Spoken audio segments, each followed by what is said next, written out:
Rava Winer, bonjour, Boker Tov.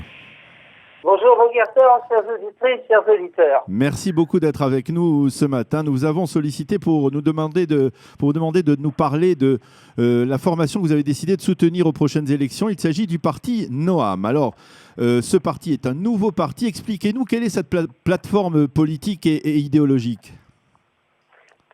Eh bien, c'est très simple. Ce parti a pour but qu'on ait un État normal, un État juif et un État normal. Parce qu'au fur et à mesure des années, un certain nombre de données de base ont été faussées et c'est très important de le restituer. Qu'est-ce que ça veut dire un État normal ? Un État normal, ça veut dire qu'un mariage, c'est un homme et une femme. Et non pas un homme et un homme, ou une femme et une femme. Un homme, c'est un homme, une femme, c'est une femme, et il ne faut pas mélanger les genres. Et également, la conversion, un juif, c'est un juif. Pour être juif, il ne suffit pas d'être un goy et de déclarer « je suis juif ». Il faut faire une véritable conversion, sinon, bientôt, une grande partie du peuple juif seront des goyim. Donc, ce sont des choses élémentaires. Il faut également conserver, le Shabbat. Le Shabbat dans la vie publique, ainsi que c'était pendant de longues années, un jour de repos, de sainteté. Le Kotel, c'est un lieu saint. Ça ne peut pas être un lieu réformé. Nous, on aime bien les réformés. Ce sont des juifs, enfin. Une partie d'entre eux sont des juifs. Mais les autres sont une mergoille, donc ils ne sont pas juifs. Mais il y en a beaucoup qui sont juifs. Mais ce n'est pas eux qui peuvent décider de la nature de la prière au lieu le lieu le plus saint du peuple juif. Oui, d'accord. Quand on dit normal, ça veut dire que de facto, vous excluez toutes les personnes, et là on va dire, je ne vais pas prendre l'exemple des homosexuels, bien qu'on aurait pu les prendre, ou des réformistes, mais par exemple, vous dites Shabbat dans la société israélienne, c'est Shabbat. Ceux qui ne respectent pas Shabbat ne sont pas normaux. Non, nous parlons uniquement pour ce que quelqu'un fait dans sa vie privée, c'est son affaire à lui-même. Mais lorsque l'État d'Israël a été créé, il était clair à tout le monde que ça doit être un État juif. Donc la vie publique doit être conforme à une certaine considération, prise de considération de la Torah. Ça ne veut pas dire qu'il y avait alors une coercition religieuse, mais il ne peut pas y avoir non plus une coercition anti-religieuse. C'est ce qu'on appelait le statu quo. Donc le statu quo, c'était une espèce de modus vivendi où on puisse vivre dans cet état religieux et non religieux ensemble. Mais malheureusement, c'est en train de s'effriter de façon systématique. Je suis un peu étonné, Rava Winer, parce que ceux qui vous connaissent depuis de nombreuses années, même de nombreuses décennies, et qui connaissent vos cours, qui ont suivi vos cours, qui ont suivi votre enseignement, ont été habitués à vous entendre parler du bien, du bon côté, d'insister sur les bons côtés de l'époque de la Géoula, de l'État d'Israël, de minimiser les problèmes. Or, là, en adhérant à ce parti Noam, vous mettez en exergue tous les problèmes et on oublie le Ham Israël, et je lis la plateforme politique de Noam. Il y a deux mots qui m'échappent: pas de Torah d'Israël, pas de Eretz Israël. On ne parle que du Ham Israël et on se focalise aujourd'hui sur le Ham Israël en mettant en évidence ce que vous considérez être comme les défauts et les problématiques du Ham Israël. Où est passé le Rava Winer du positif ?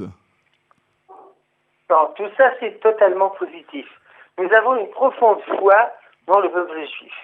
Nous sommes certains que le peuple juif, pas pour les anormaux. Oui, ces anomalités ne viennent malheureusement pas du peuple juif, ce sont des influences extérieures.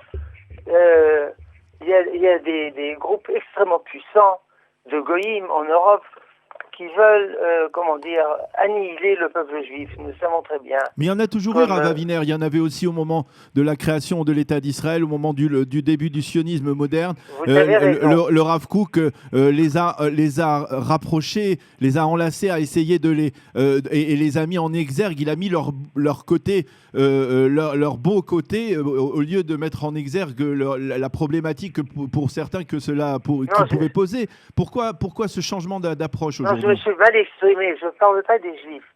Je parle des goïms, comme l'Union européenne, etc., etc. Les goïms ont voulu détruire l'État d'Israël à plusieurs reprises. La guerre d'indépendance, la guerre des 6 jours, la guerre du Yom Kippourim. Ils ont essayé de le faire par les armes, ils n'ont pas réussi. Alors maintenant, ils essaient de le faire de façon culturelle, d'annihiler la culture juive particulière et de transformer l'État d'Israël en un État comme toutes les nations. Je ne parle pas des Juifs, je parle de groupes non-juifs qui pénètrent grâce à leur argent dans toutes les structures. C'est ça dont je parlais. Mais c'est votre principale cible, c'est eux qui sont le véritable problème de l'État d'Israël aujourd'hui, le financement de l'Union européenne par exemple? C'est pas le problème essentiel. Parce que quand on lit la plateforme de Noam, on a l'impression que le problème, elle n'est pas en fait, l'Union européenne, les financements des goïms, comme vous dites, eh bien, c'est pas du tout mentionné. Ce qui est mentionné, c'est toutes les problématiques sociétales qui sont, par exemple, les homosexuels, les réformistes, et vous vous focalisez là-dessus sur une partie du Ham Israël.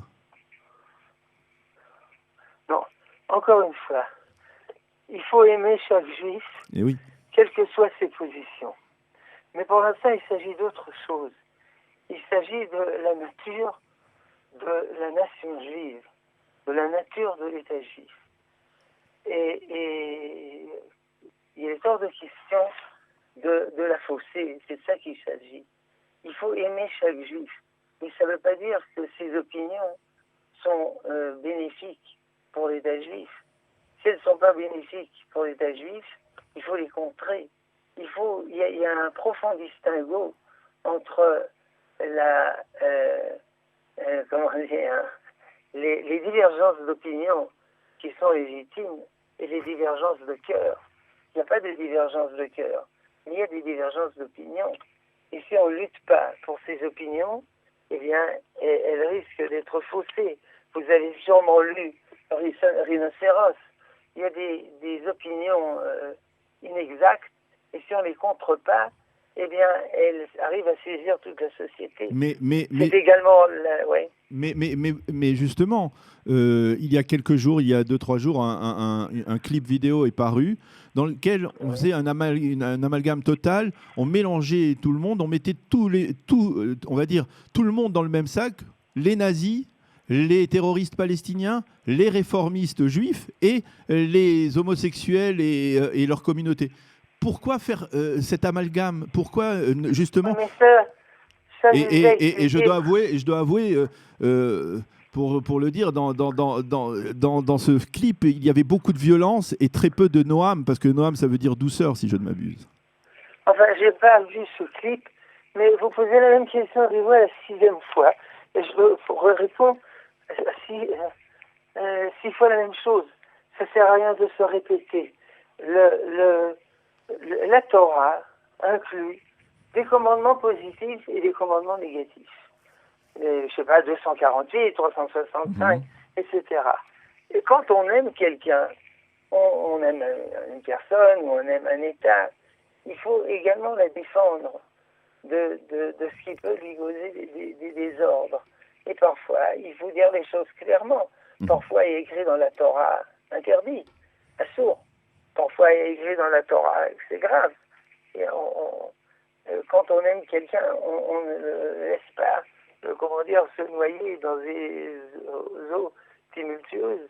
Parfois, il faut, avec l'amour, également sauver. Si votre fils, il veut, sauter du 5e étage, eh bien, vous l'arrêtez, même par des propos durs, vous comprenez.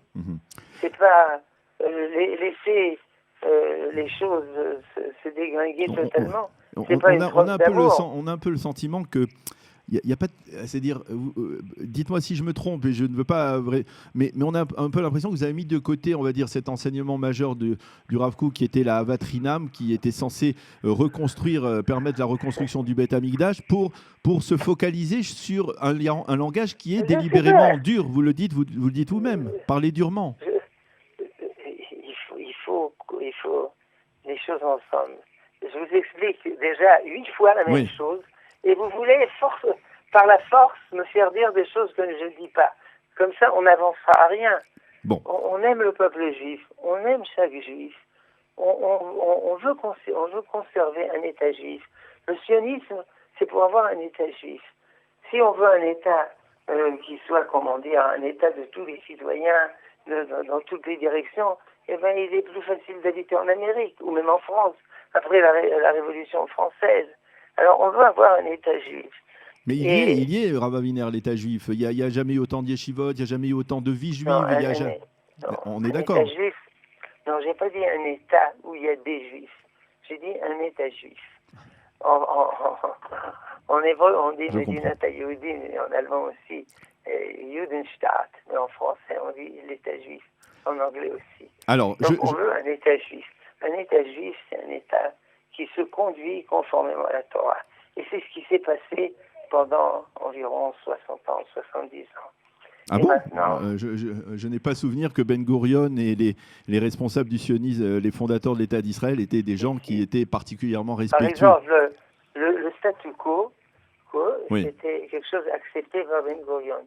Quand Ben Gurion a posé la question qui est juif, il a accepté que la définition de juif, ça serait la définition traditionnelle acceptée pendant des millénaires et qu'il ne fallait pas trouver une nouvelle définition.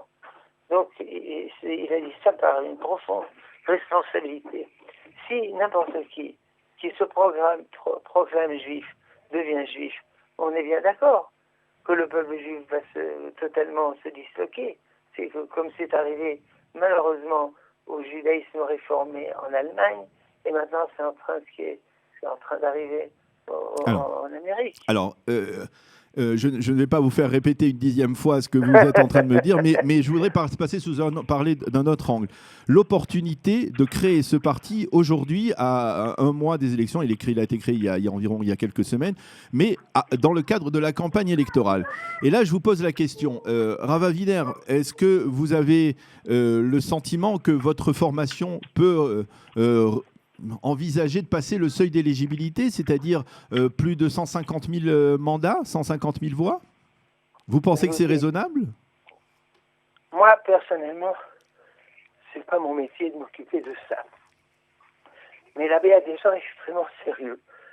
Alors, d'un côté, il s'avère que lorsqu'on parle avec des gens religieux ou semi-religieux, ou parfois même laïcs, par des brèves conversations, ils arrivent à abonder dans notre sens. Et à une rapidité extraordinaire, les rangs se gonflent. Mais il est bien évident qu'ici, à 1 ou 2 semaines des élections, il s'avère qu'on ne peut pas passer le seuil. Et bien, il est bien évident qu'il faudra laisser tomber et espérer que la prochaine fois on réussira, c'est bien évident. C'est-à-dire que vous me dites que Noam n'ira pas jusqu'au bout et appellera à voter pour un autre parti s'il voit qu'il ne franchit pas le seuil d'éligibilité dans les sondages, au moins. Évidemment, ça ne sert à rien, c'est pas un vote, c'est, comment dire, c'est une manifestation. On est pour les manifestations, mais c'est pas un vote. Un vote, ça doit avoir une grande possibilité positive, d'accord. Parce que ça, vous êtes conscient que, et ça s'est produit il y a quelques mois à peine, le 9 avril dernier, la droite israélienne peut, à travers le vote en faveur de Noam, peut perdre les élections, peut perdre des dizaines de milliers de mandats ou des milliers de mandats, et à travers cela, les élections. Je ne sais pas si la droite peut perdre des élections, mais quoi qu'il en soit, la Torah, elle n'est pas de droite, elle n'est pas de gauche. La Torah, elle est juive, c'est tout. On n'est pas droit ni gauche. D'accord? Eh bien, Rava Wiener, merci beaucoup d'avoir été Allez, shalom. avec nous ce matin sur Studio Qualité. Shalom. Espérons que tout sera pour le mieux dans le meilleur des mondes. Voilà, Shalom. une fin positive après notre discussion. Merci d'avoir été avec nous. Shalom.